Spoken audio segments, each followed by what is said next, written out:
Hello बच्चों, कैसे हो तुम लोग? क्या हाल चाल, कैसा है तबीयत पानी, क्या कर रहे हो तुम लोग?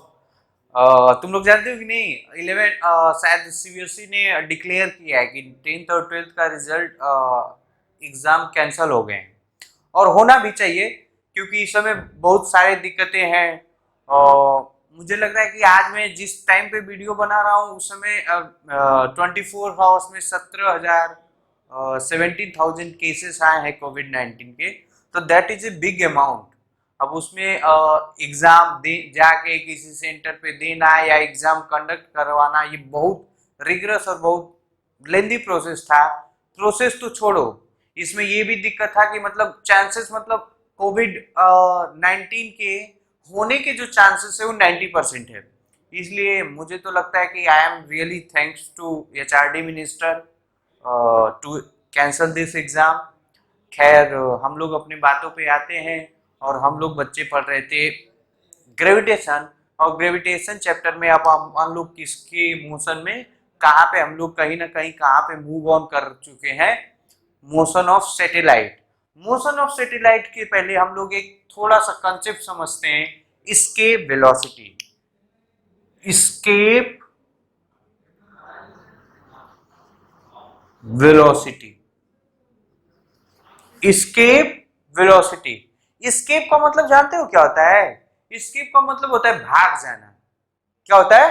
भाग जाना। एस्केप का मतलब होता है मेरे बच्चे, भाग जाना या या छोड़कर चले जाना। चले आना, चले आना। तो भाग जाना या छोड़ के जाना, ये क्या होता है? ये वेलोसिटी, इसके वेलोसिटी क्या कंसेप्ट है, कैसे क्या करना है, वो सब के बारे में समझेंगे, सोचेंगे कि क्या कहानी होती है। मैं चाहूं तो और टीचरों की तरह, या और टीचरों की तरह तो नहीं, मैं ये नहीं कह सकता, लेकिन मैं चाहूं, देखो किसी को किसी का पढ़ाने का जो तरीका है वो सबका अलग अलग होता है। किसी को लगता है कि इसके पीछे का कंसेप्ट बताना चाहिए, किसी को नहीं लगता। तो that is the different topic for the discussion. Actually I just want to explain all the detail about the escape velocity. उसके लिए आप मुझे, या तो उसको आधे घंटे का लेक्चर लगे, I am ready for that. और I think you should also have to ready for this, to gain complete knowledge. Okay. और हर साल मतलब यहाँ से कंसेप्ट आते भी हैं। तो इसके वेलोसिटी समझते हैं क्या है, कैसे है। अभी फिलहाल में हम लोग ये समझते हैं, ध्यान से सुनना तुम लोग। जैसे मेरे बच्चे, ध्यान से सुनो। जैसे सपोज करो कि फिलहाल में मैंने एक इमेजिनरी एक्सिस बना लिया है और यहाँ पे ये अर्थ है। क्या है? अर्थ है। ये क्या है मेरे बच्चे? अर्थ है। ये क्या है? अपना अर्थ है। ठीक है। अब मैंने क्या किया, यहाँ पे कोई एक है, ठीक है, लड़की है, सुंदर सी है, ठीक है, सुंदर सी लड़की है। खैर, लड़की को नहीं फोकस करते हैं, वो जो लड़की काम कर रही है उसको देखेंगे। ठीक है। थोड़ा सा इसके आंख ऊख भी है, छोटे छोटे हैं, कोई दिक्कत वाली बात नहीं। मेरी तरह, मेरी आंख हो सकता है कि वीडियो में तुम्हें दिखाई भी नहीं दे कि मेरा आंख है भी कि नहीं। तो इसी तरह लड़की मेरे ही टाइप की लग रही है, कोई घबराने की बात नहीं है। आंख भी छोटा छोटा है, बाल भी सुंदर है, और लड़की सुंदर है, ब्यूटीफुल गर्ल है। तो क्या की, वो क्या की मैं बताता हूं। वो एक वेलोसिटी से किसी बॉल को फेंकी, किसी बॉल को एक वेलोसिटी से फेंकी, और वो v is less then 8 kilometre. अब देखो, ये जो मैंने फर्स्ट कंडीशन लिया कि उसने वेलोसिटी बॉल का जो था वो less than 8 kilometre per second है। ये अभी फिलहाल में नेक्स्ट लेक्चर में पता चलेगा कि मैं 8 किलोमीटर पर सेकेंड ही क्यों ले रहा हूं, क्यों नहीं 2-3 किलोमीटर ले रहा हूं, क्यों नहीं 3-4 किलोमीटर ले रहा हूं। रियल में मैं ये कह रहा हूं v is less than G R. G R की वैल्यू अगर जो कैलकुलेट करेगा मेरे बच्चे, तो 8 किलोमीटर पर सेकेंड अप्रोक्सीमेटली आएगा। इससे फेंकी, अच्छा ठीक है। फेंकी तो क्या हुआ, तो हुआ क्या वो मैं बताना चाहता हूं। पहली बात ध्यान से सुनना, जो कुछ मैं बताऊंगा उसको आपको मानना पड़ेगा। और क्यों मानना पड़ेगा, क्योंकि जब मेरे गुरु ने मुझको बताया था मुझे भी मानना पड़ा। अगर जो मैं बोलूंगा कि पाथ सर्कुलर है या पाथ इलिप्टिकल है या पाथ स्ट्रेट लाइन है या पाथ पैराबोला है, ये आपको मानना पड़ेगा। वो तो मैं मजाक की बात बोल दिया था कि मेरे गुरु ने बताया। रियल में बच्चे इसका जो कैलकुलेशन है जिससे पाथ को प्रूफ करें पार्टिकल के, ये अपने सिलेबस में नहीं है। ये अपने को हाई स्टैंडर्ड का मतलब ये होता है कि वो मतलब ग्रेजुएशन में सीखेंगे। अभी फिलहाल में मैं जो बोलूंगा उसको आप लोग मानेंगे, उस पर बहस नहीं करेंगे, उसका कोई न्यूमेरिकल प्रूफ नहीं है। जब ये ऐसे 20 लेस देन 8 किलोमीटर अगर जो देखा मैंने, तो वो देखा कि पार्टिकल ऐसे जाके मेरे बच्चे और इलिप्टिकल पाथ कवर किया। क्या इलिप्टिकल, कौन सा पाथ कवर किया, पाथ जो हुआ वो इलिप्टिकल पाथ हुआ। ठीक है सर, ये सब तो समझ में आया। ठीक है, अब ध्यान से सुनना तुम लोग। फिर से दूसरा कंडीशन लिया। वो लड़की बोली कि नहीं यार मजा नहीं आ रहा है, थोड़ा सा और तेज से फेंकने। और एक बात बताऊं, सही में इस लड़की की औकात नहीं है कि किसी पार्टिकल को 8 kilometre per second, can you imagine 8 kilometre per second मतलब समझ रहा है 8,848 मीटर तो शायद एवरेस्ट की ऊंचाई होती है। वो इतना फेंक रही है कि 1 सेकेंड में एवरेस्ट की चोटी पे पहुंच जाए। तो ये लड़की खैर नहीं फेंक पा रही, इसके पास कुछ सामान होगा, कुछ इंस्ट्रूमेंट होगा जिससे ये फेंक दे रही है। ठीक है यार। अब दूसरा ये लड़की क्या की, कही कि नहीं यार ठीक है, इसे नहीं, थोड़ा सा क्या की v is nearly equal to 8 kilometre per second या v is nearly equal to √g है, इतने स्पीड से फेंकी। ठीक है, अभी क्या हुआ, 8 किलोमीटर पर सेकेंड के कम स्पीड से 6, 7, 5, 7.5, अब क्या की कि एग्जैक्ट 8 किलोमीटर पर सेकेंड से फेंकी। तो लड़की क्या देखती है, या जो पाथ बनेगा पार्टिकल का, वो पाथ बनेगा मेरे बच्चे सर्कुलर पाथ। क्या बनेगा, सर्कुलर पाथ। तो मैं सर्कुलर पाथ थोड़ा सा अच्छे से बना दे रहा हूं। ये थोड़ा सा मेरे पास दूसरा पेन है और आप लोग भी दूसरा पेन यूज करेंगे तो मुझे बड़ी खुशी होगी, बहुत मतलब प्रसन्नता का बात मत पूछिए, इतना प्रसन्नता। ये बन तो नहीं रहा है लेकिन बनाने की मैं कोशिश जरूर करूंगा। सर्कुलर पाथ, ये अरे बन जा भैया।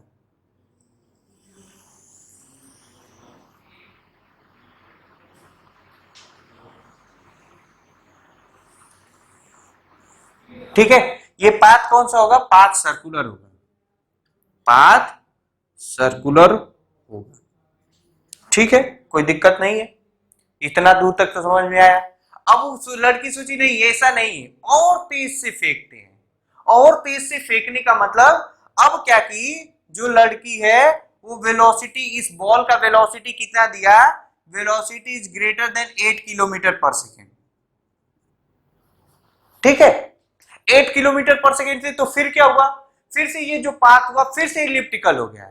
फिर से ये जो पाथ हुआ, ये अगर जो मैं पाथ मान लू फर्स्ट, ये पाथ सेकेंड, और ये पाथ अगर जो थर्ड मानू, तो इस फिर से पाथ क्या हो गया, elliptical path. Don't take so much serious about the figure, you just focus on that data and about the path. तो पाथ फिर से क्या हुआ, पाथ फिर से क्या हुआ मेरे बच्चे, इलिप्टिकल पाथ। अब 2-3 क्वेश्चन आप लोगों के दिमाग में आ रहा होगा कि ये क्या जादू हुआ सर, कि जब वेलोसिटी 8 किलोमीटर पर सेकेंड हुआ तो सर्कुलर पाथ, और जब velocity greater than 8 kilometre per second है या less than 8 kilometre per second है तो जो पाथ है वो इलिप्टिकल क्या है, उसके पीछे क्या जादू है, क्या कहानी है, वो मैं एक्सप्लेन नहीं कर सकता।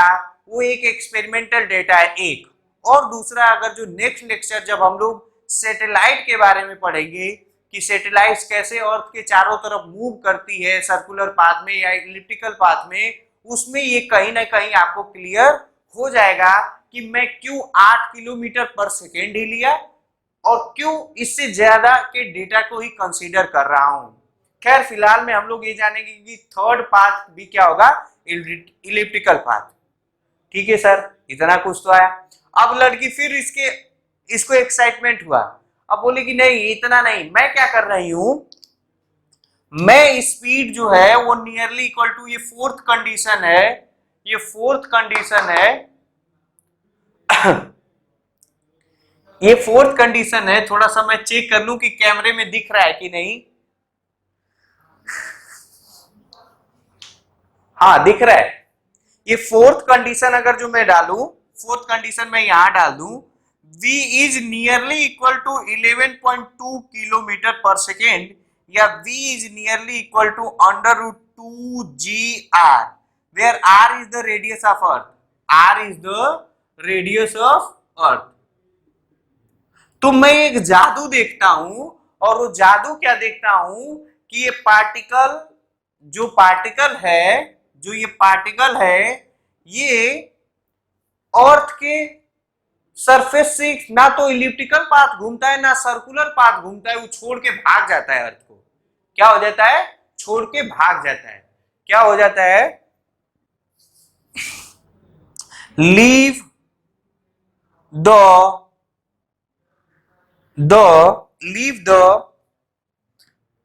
surface of earth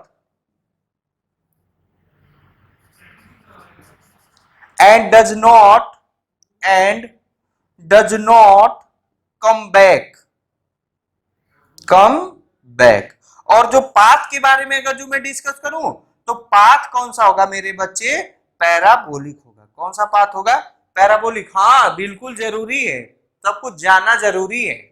ये चाहूं तो मैं भी बता दूं, escape velocity is the minimum amount of velocity gained by the particle by which particle will not come in the atmosphere of earth or any planet। लेकिन मैं आपको फील दिलाना चाहता हूं कि रियल में वो 11.2 किलोमीटर पर सेकेंड ही क्यों आया, उससे ज्यादा क्यों नहीं आया। उससे ज्यादा होता तो क्या होता, उससे कम होता तो क्या होता। उससे कम होता तो मेरे बच्चे पार्टिकल क्या करता, अर्थ के चारों तरफ घूमता। कौन से पाथ में, या तो सर्कुलर या तो इलिप्टिकल। इलिप्टिकल कब, जब 8 किलोमीटर पर सेकेंड से कम हो या ज्यादा हो। एग्जैक्टली 8 किलोमीटर पर सेकेंड है तो वो जो पार्टिकल है वो सर्कुलर मोशन करेगा मेरे बच्चे।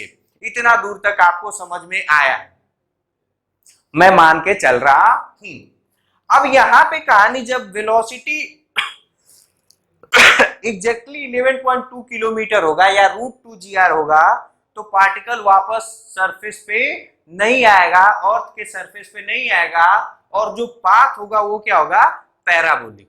अब जो कौन सा केस, फिफ्थ केस बनता है, if velocity is greater than 11.2 kilometre per second. अगर जो इससे अगर जो होगा तो इसमें भी वही होगा, particle does not come back, particle does not come back. लेकिन इस समय जो पाथ होगा वो पैराबोलिक ना होकर हाइपरबोलिक हो जाएगा। क्या हो जाएगा, हाइपरबोलिक, हाइपरबोलिक पाथ। ठीक है, ठीक है। तो ये जो दोनों कंडीशन है, यही दोनों कंडीशन क्या होता है, कंडीशन फॉर एस्केप वेलोसिटी। किसका कंडीशन होता है मेरे बच्चे, एस्केप वेलोसिटी का।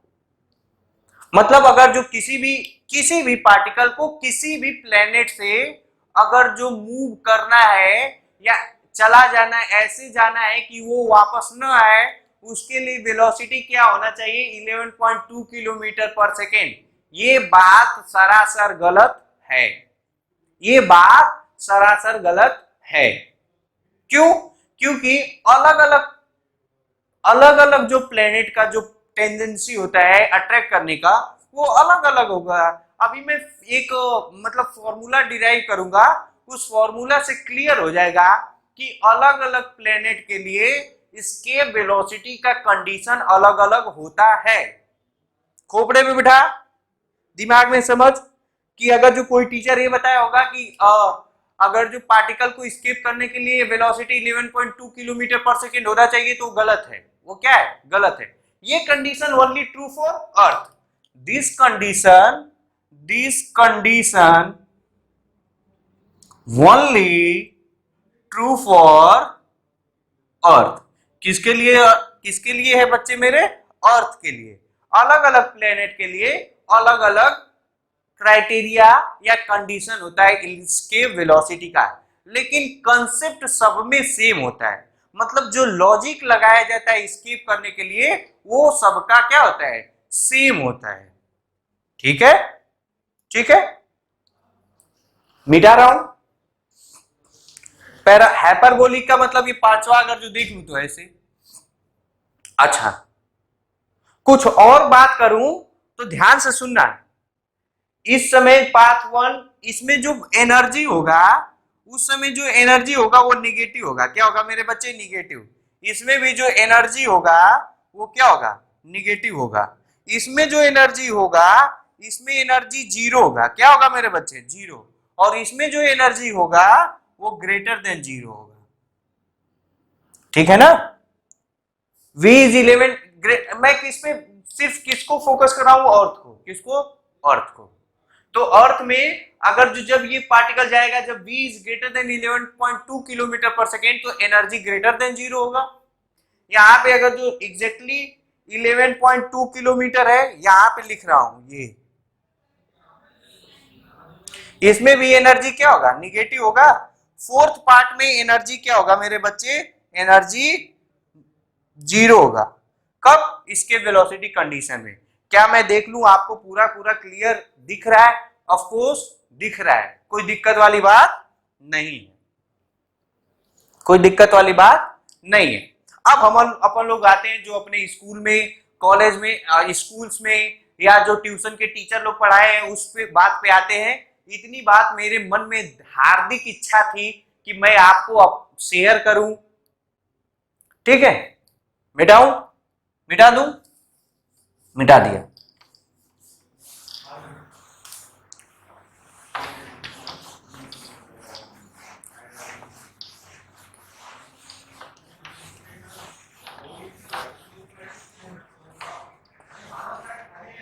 ठीक है, इतना दूर तक आपको समझ में आया होगा। ठीक है, फिर से रिपीट कर दो। If v is less than 8 kilometer per second, then a particle v is unable to leave the surface of the earth, and not taking the general case of any planet. I am just only, my focus is just about the planet which is our planet Earth. Okay, if velocity is less than 8 kilometer per second, then particle will not leave the field of the field बोलेंगे, surface को नहीं, will not leave the unable to leave the surface of earth. It may be happen that particle will move in circular path, move in elliptical path around the earth. If v is exactly equal to 11.2 kilometer per second, then the particle have tendency to move up very far away from the earth. But in that case, path is parabolic. Fourth condition. Fifth condition, if velocity is greater than 11.2 kilometre per second, या अगर जो मैं formula में करूं, अभी वो formula कैसे आया उसको देखेंगे, √2gr, उससे अगर जो ज्यादा होगा तो पार्ट, फिर इसी कंडीशन में भी वहां पे इंफिनिटी तक या बहुत अर्थ से बहुत बहुत दूर चला जाएगा, इतना दूर चला जाएगा कि वो नहीं आएगा। ये अगर जो इसके वेलोसिटी का कंडीशन नॉर्मल लाइफ में अगर जो सोचोगे तो वो होता है मर जाना। क्या होता है? मर जाना। अगर जो आप इस पूरे दुनिया से जाना चाहते हैं तो इसका मतलब आपको मरना होगा। मर जाएंगे तो आप कहां पे पहुंच जाएंगे? इंफिनिटी पे। तो एस्केप का मतलब भाग जाना, एस्केप का मतलब छोड़कर चले जाना। नहीं होता है कि आज जो हमारे बीच नहीं रहे, आज जो हमें छोड़ के जा चुके हैं उनके लिए 2 मिनट का मौन धारण करे। मुझे हंसी आ रही है लेकिन ये सीरियस मैटर होता है। खैर अभी तो कुछ सीरियस नहीं है तो है। तो इसका मतलब एस्केप वेलोसिटी मतलब मर जाना। मर जा मतलब कभी वापस न आना। क्या आपको किन दिमाग में रहेगा? एस्केप मतलब मर जाना, मर जाना मतलब कभी वापस न आना।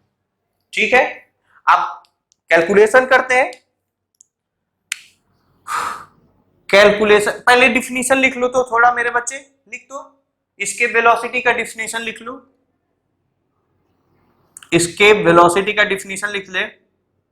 It is the minimum velocity, it is the minimum velocity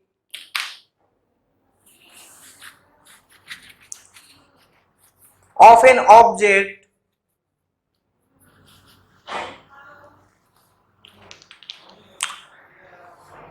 to moving away from the planet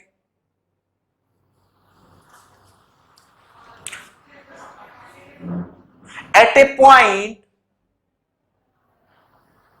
where the gravitational field of the planet stop acting on it, where the gravitational field of the planet stop acting it।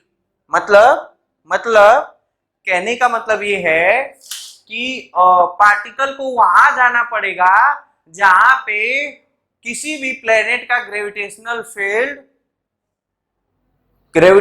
Field zero हो जाए। क्या हो जाए? Zero. अब वो देखेंगे, थोड़ा बहुत एजम्पशन करेंगे, नहीं तो अपना कहानी नहीं होगा। तो लिखूंगा कैलकुलेशन फॉर एस्केप वेलोसिटी। अब इसमें देख तो मेरे बच्चे ध्यान से सुनना, इसमें मैंने एजम्पशन क्या माना है वो ध्यान से समझेंगे। एजम्पशन मैंने ये माना है कि अर्थ को छोड़ के इस पूरे ब्रह्मांड में ना सन है, ना स्टार, मतलब ना सन है, ना कोई स्टार है, ना प्लेनेट है, ना एस्ट्रॉइड है, ना कोई हेवनली बॉडी है, सिर्फ कौन है? अर्थ है। कौन है? अर्थ है। अगर जो और सारे सन होंगे, सन होगा, स्टार्स होंगे या प्लेनेट अदर होंगे, तो कोई भी प्लेनेट को इंफिनिटी पे जाना लगभग इम्पॉसिबल है, क्योंकि एक फील्ड से जाएगा तो दूसरे के फील्ड में पहुंच जाएगा, दूसरे से तीसरे। तो मैंने क्या एज्यूम किया? Only earth is present in the universe, no stars, sun, planet are in space.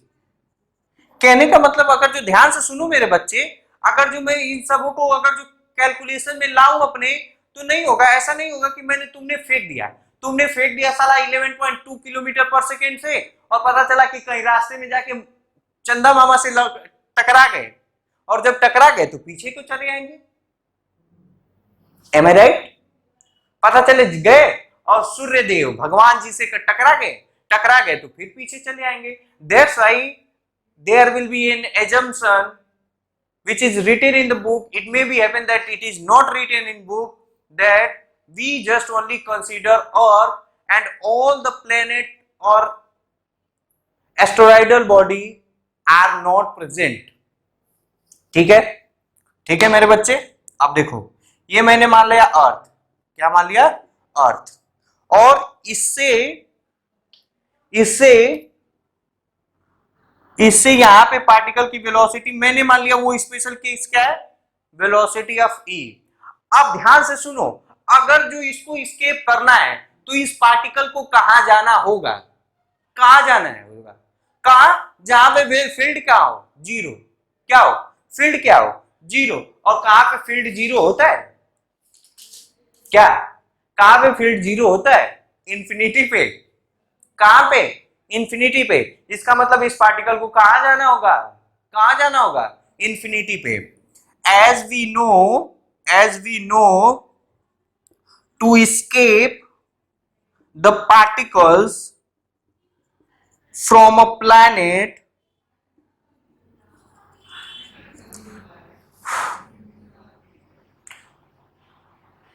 particle has to go where, अभी लिखवाया हूं, gravitational field of planet is zero. क्या होगा मेरे बच्चे? जीरो। और ये जीरो कब होगा? At infinity. कहां पे होगा मेरे बच्चे? इंफिनिटी पे। कहां पे होगा? इंफिनिटी में। मतलब इस पार्टिकल को कहां जाना पड़ेगा? कहां जाना पड़ेगा? इंफिनिटी पे। कहां जाना पड़ेगा? इंफिनिटी पे। कोई शक, कोई दिक्कत, कोई परेशानी नहीं है ना? तो ये होता है ये कंसेप्ट। तो इसका मतलब ध्यान से सुनो, ध्यान से सुन, खोपड़े में बैठा, दिमाग में रख कि अगर जो मुझे किसी पार्टिकल को स्केप करवाना है तो उस पार्टिकल को कहां भेजना पड़ेगा? इंफिनिटी तक। पहला पॉइंट, पहला पॉइंट अभी लिखवा दूंगा, कंडीशन फॉर स्केप वेलोसिटी। लेकिन हाल फिलहाल में जानते रहो कि अगर जो किसी पार्टिकल को स्केप करवाना है तो उसे कहां भेजना पड़ेगा? Infinity. Why? Because at infinity gravitational field is zero. First condition. Second condition क्या होगा? वहां पे वेलोसिटी क्या हो जाएगी? जीरो। क्या हो जाएगी? जीरो। ये लिख लो, ये लिख लो। फिर I need a space, that's why I am going to rub it. Because जब मैं यहां देखूंगा फिर यहां चला जाऊंगा तो तू लोग कहेगा कि सर बोर्ड यहां से वहां आप कूदते रहते हैं, तो इसलिए मैं इसको रब करने जा रहा हूं। ये बहुत इंपॉर्टेंट बात है, मोस्ट इंपॉर्टेंट बात, मोस्ट इंपॉर्टेंट इंपॉर्टेंट बात। ठीक है, बहुत इंपॉर्टेंट, जीवन काल का सबसे इंपॉर्टेंट बात है। अब देखो ध्यान से सुनना, यहां से ये डिस्टेंस कितना है? आर ई, चाहे आर ले लिया और इसका मास ऑफ अर्थ कितना ले लिया? मास ऑफ अर्थ कितना ले लिया? M, capital M. और कहां पे जाना है उसको? इंफिनिटी तक। तो बस कुछ नहीं करूंगा, इससे पिछले वाले लेक्चर आप लोग देखेंगे खूब अच्छे से, तो आपको मैंने करवाया है। यहाँ पे मैं क्या करूंगा? कंजर्वेशन ऑफ एनर्जी लगा दूंगा। बाई कंजर्वेशन ऑफ एनर्जी क्या हो जाएगा? के initial kinetic energy initial plus potential energy initial, U है, क्या है? U is equal to kinetic energy final plus potential energy final. ठीक है, या यहां इनिशियल पे कहां है? सरफेस पे, तो के इनिशियल है सरफेस, यू इनिशियल है surface, K final at infinity plus U final at infinity. अच्छा ठीक है, यहाँ पे इसकी क्या वेलोसिटी होगी? हाफ एम वी का होल स्क्वायर। यहाँ पे पोटेंशियल एनर्जी क्या हो जाएगा? Minus G M M upon R equal to K final U final. U final क्या होगा? U final. ठीक है, ठीक है। अब बस यहां से कर लो, क्या हो जाएगा? वी का होल स्क्वायर अपॉन में 2 equal to G M upon में R, v is equal to under root 2 G M upon R, 2 G M upon R. ये क्या होता है? Condition to escape from any planet, condition to escape from any planet, condition to escape from any planet। या मैं ये कह दूं, this formula लिख ले, this formula true for all planet. किसके लिए मेरे बच्चे? ऑल प्लैनेट के लिए। किसके लिए? ऑल प्लैनेट के लिए। कोई शक, कोई दिक्कत, कोई कहानी नहीं? ठीक है, ठीक है। अब मिटा रहा हूं, मैं मिटा रहा हूं।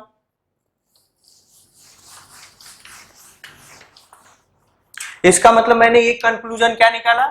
v is equal to under root 2 G M upon R, 2 G M upon R, valid for any planet, specially for अर्थ। किसके लिए? मैं अर्थ। तो अर्थ की जगह देखो तो g equal to G M upon R square होता है क्या रे बाबू? तो जीएम की वैल्यू जी आर स्क्वायर लिख दूं तो कोई दिक्कत वाली बात है क्या रे बाबू? नहीं बात है। तो v इज इक्वल टू क्या हो जाएगा? अंडर रूट 2 जी आर का होल स्क्वायर अपॉन में आर से आर कैंसल, ये क्या हो जाएगा? Under root 2 G R v true only for अर्थ।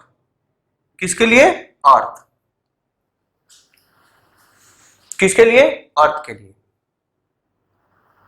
ठीक है। अच्छा, फिर उसके बाद अगर जो इसमें सब कुछ ठीक ठाक वैल्यू रखोगे तो तुम लोग क्या देखोगे कि इसका वैल्यू आएगा 11.2 किलोमीटर पर सेकेंड। देखो ध्यान से देख, तो g इज इक्वल टू लेंगे 9.8 मीटर पर सेकेंड, r ले लो 6.4 इंटू 10 के पावर 6 आएगा।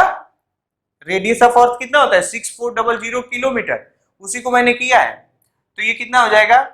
इसको लिखूंगा तो ये हो जाएगा v equal to under root 2 into 9.8 into 6.4 into 10 के पावर 6। कोई शक, कोई परेशानी, कोई दिक्कत नहीं है? तो ये कितना हो जाएगा? ध्यान से सुनो, 2 इंटू 98 इंटू 64 इंटू 10 के पावर 4। मेरे बच्चे कोई शक? देख ले। अब इसको अगर जो लिखूंगा तो ये कितना हो जाएगा? ये कितना हो जाएगा? ये हो जाएगा 2 इंटू, देख तो सही लिख रहा हूं क्या? 7 इंटू 7 इंटू 8 इंटू 8 इंटू 10 के पावर 2। तो ये कितना हो जाएगा? ये अगर जो ठीक ठाक मुझे आएगा ना तो 2 7 8 2 इंटू 7 इंटू 8 इंटू 10 के पावर 1 मीटर पर सेकेंड। तो ये कितना? 7 7 2 जो 14 एंड 14 8 जा 112, मतलब ये आ जाएगा 112 मीटर पर सेकेंड। और ये 301 11.2 किलोमीटर पर सेकेंड। कोई शक, कोई दिक्कत? यहां 4 है तो यहां 10 के पावर 2 होगा, यहां 10 के पावर, यहां 11,200 मीटर पर सेकेंड, और इसको आप करेंगे तो किलोमीटर पर सेकेंड आएगा। यही मैं पिछले केस में डिस्कस किया था। तो इंपॉर्टेंट पॉइंट लिख लो, नोट में लिख दो, नोट में लिख, note important point of escape velocity. Important point of escape velocity.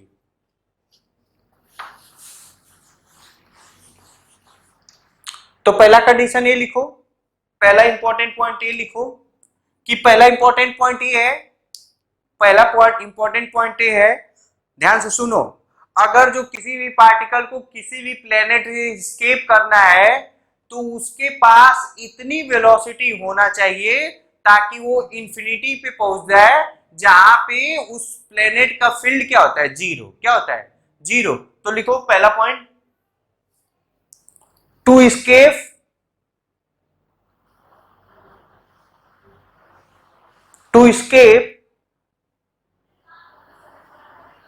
for a particle must have to go at infinity, because at infinity gravitational field of any planet is zero. पहला condition, पहला condition. दूसरा condition ये देखो, ध्यान से सुनना, जैसे मैंने ये किया था ना काइनेटिक एनर्जी इनिशियल, ये क्या था? Half M V square plus G M M upon R minus का ये 0 प्लस 0, मतलब इसका टोटल एनर्जी क्या होना चाहिए? जीरो। पार्टिकल का टोटल एनर्जी क्या होना चाहिए? जीरो। क्या होना चाहिए? जीरो। ठीक है ना? पार्टिकल का टोटल एनर्जी क्या होना चाहिए? दूसरा कंडीशन लिखो, the total energy of the particle, total energy of the particle is zero. Total energy of the particle is zero. अरे बाबू ध्यान से सुनो ना, ईटी अगर जो जीरो होगा तभी तो E initial equal to E final होगा। क्या? जब ये टोटल मैकेनिकल एनर्जी जीरो होगा तभी तो initial energy equal to final energy होगा भाई। अरे ये कंजर्वेशन है बाबू, कंजर्वेशन ऑफ एनर्जी। अच्छा फिर देखो ध्यान से सुनना, ध्यान से सुन। v की वैल्यू आई थी कहीं, v इक्वल टू आया था under root G M upon R, 2 आया था, कितना आया था 2। मतलब the value of escape velocity does not depend upon the mass of the object या mass of the particle। लिख लो थर्ड पॉइंट, थर्ड पॉइंट लिखो, थर्ड पॉइंट लिख ले। The value of escape velocity does not depend upon the mass of the particle, mass of the particle, bracket में लिख लो independent of mass of the particle, मतलब does not depend को वही बोलते हैं। फोर्थ पॉइंट लिख ले मेरे बच्चे, फोर्थ पॉइंट ये लिख लो, फोर्थ पॉइंट ये लिख लो कि जो एस्केप वेलोसिटी है वो किस पे डिपेंड करता है, मास ऑफ द प्लेनेट पे और size of the planet. Radius है ना प्लेनेट का, ये क्या है प्लेनेट, तो लिख लो फ्रॉम द फॉर्मूला, ब्रैकेट में लिख लो v equal to under root G M upon R, from the formula v equal to under root G M upon R, escape velocity depend upon the mass of the planet, mass of the planet and size of the planet।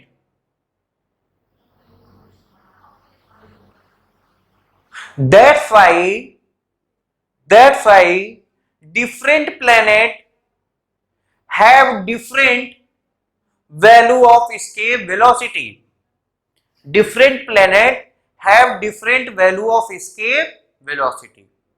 अलग अलग planet का अलग अलग escape velocity का ये होता है। तो क्या मैं ये बोलूं escape velocity equal to under root 11.2 kilometre per second, क्या ये सही है कि गलत? तो ये 100% ट्रू नहीं है। It is valid only for अर्थ। किसके लिए मेरे बच्चे? अर्थ के लिए। किसके लिए वैलिड है? अर्थ के लिए। नेक्स्ट पॉइंट में यही लिख लो, v nearly equal to 11.2 kilometre per second,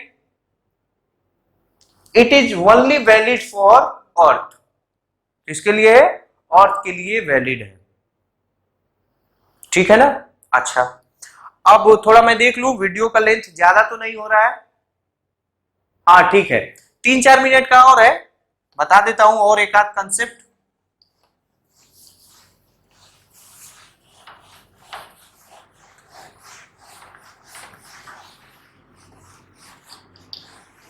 एक आध कंसेप्ट और बता दूं। वाई क्वेश्चन आता है कभी कभी, why there is no atmosphere on moon. Moon का एटमॉस्फेयर क्यों नहीं होता है? तो ध्यान से सुनना, ध्यान से सुनो, वो आएगा, एक चर्चा का विषय है। क्या होता है, जो गैस के मॉलिक्यूल्स होते हैं, air is the collection of gas molecule, are you agree? जो गैस के मॉलिक्यूल बेटा होते हैं वो स्पेस में रैंडम मोशन करते हैं। कैसे करते हैं? रैंडम मोशन, इधर उधर इधर उधर इधर उधर जाते रहते हैं। उनकी एक एवरेज स्पीड होती है जिसको बोलते हैं रूट मीन स्क्वायर वेलोसिटी। क्या बोलते हैं? Root mean square velocity. क्या होता है ये? Average random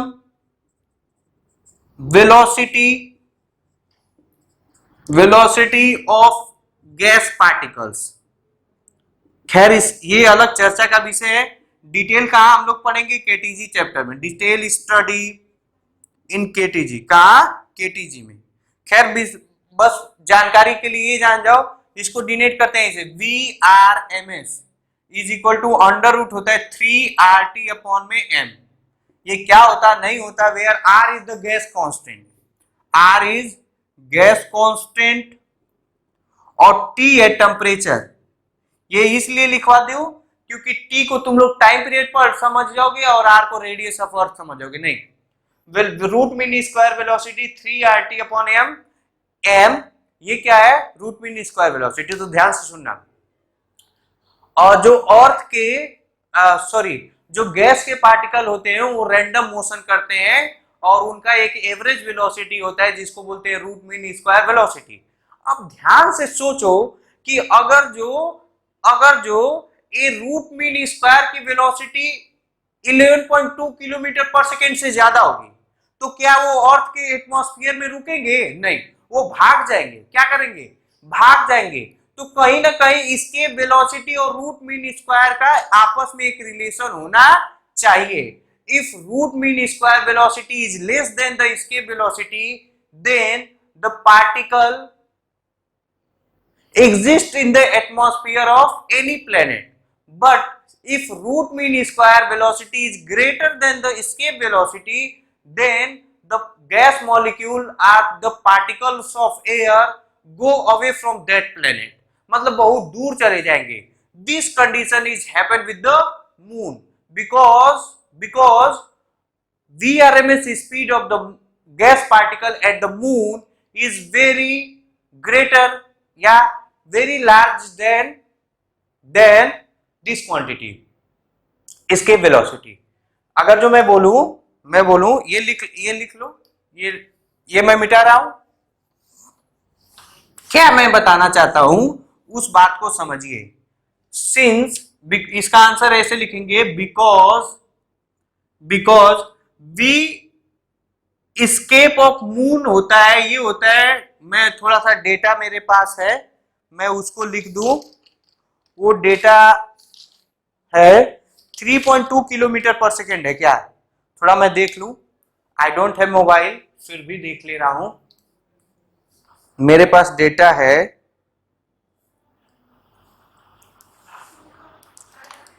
just hold 1 second.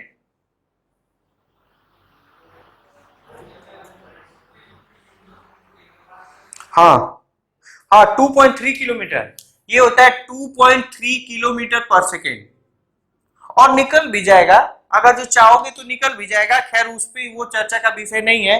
अभी हम लोग ये जानना चाहते हैं कि VRMS speed of gas is greater than V of moon. That's why gas molecules escape from moon surface. तो समझ में आया? या इसी को क्वेश्चन ऐसे पूछते हैं, ध्यान से सुन। क्वेश्चन ऐसे पूछते हैं कि अगर जो मून से एटमॉस्फेयर को देखेंगे तो क्या दिखेगा? ब्लैक दिखेगा। क्या दिखेगा? ब्लैक दिखेगा। Why there be a reason behind this? Because moon does not have any atmosphere. और जब मून के पास कुछ एटमॉस्फेयर नहीं है उसका रीजन क्या है? बिकॉज जो आरएमएस स्पीड होता है गैस पार्टिकल का near about 5.9 kilometre per second होता है, शायद, नॉट एग्जैक्ट। ये जो है इससे ज्यादा होता है, इसलिए इसके पार्ट रहते ही नहीं, भाग जाते हैं दूर पे। आ रहा है? अच्छा, तो इसका मतलब मैं इसका ये साथ भी ये भी आंसर दे दिया। वाई एटमॉस्फेयर या आउटसाइड मून लुक ब्लैक। कैसे दिखता है? ब्लैक दिखता है। अगर जो मून से एटमॉस्फेयर को देखेंगे तो ब्लैक दिखेगा। क्यों? क्योंकि वहां पे एटमॉस्फेयर नहीं है। Because no atmosphere. और नो एटमॉस्फेयर का रीजन क्या है? ये रीजन है। ठीक है? तो I think it is sufficient for today. If we further increase then it may be happen that duration of the lecture will increase and it will cause boring to you and for me also. That's why I am going to stop it. In next lecture we will try to understand some other basic concept and it may be happen that we will try to solve some numerical related to this topic. तब तक के लिए आप लोग पढ़ाई करते रहिए. And one more things, you just try to understand my feeling, not my English sentence. It may be happen that my English is not as good as you या anything. तब तक के लिए पढ़ाई करते रहिए. Bye. Thank you very much.